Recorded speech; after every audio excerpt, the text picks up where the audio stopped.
Omwami wa Lusimbi ng'atonera Sunday School keyboard.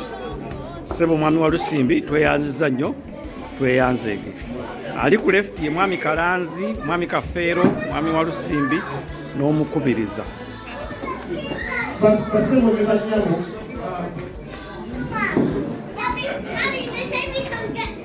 Omulimu gw'abaana tuukiriza abaana baffe omusingi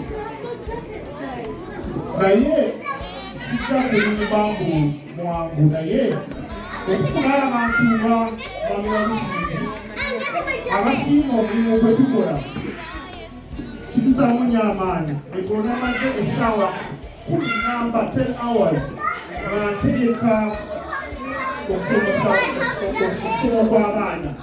Mwami Kalanzi yali tasobola nga ye akwataganya ebintu bingi naye kyakyebakuutiza abasobola n'ebikyala babiri b'abaana muyitирangako wano nemulaba ku baana omulimu gw'obwetaagisibwa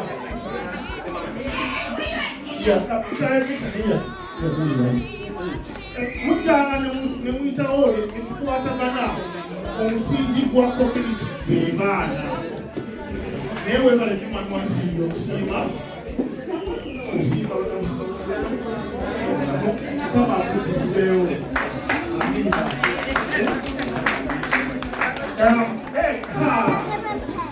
Ekirala ekikulu ennyo twakuba omulanga abaami batusanga nga abaana tubasomesa projekta negatagesimuka y'awaka enjeru nebagamba kitwaza nnyo nebakwatamu omulimu nebakuumanya ssente abaami nebatugulira projekta ebintu ebyo nebakomesomesa abaana lukamukama 27.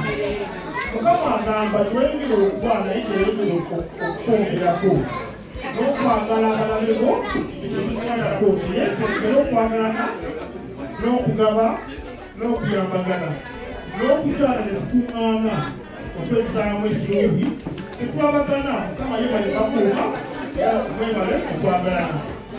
Amiina.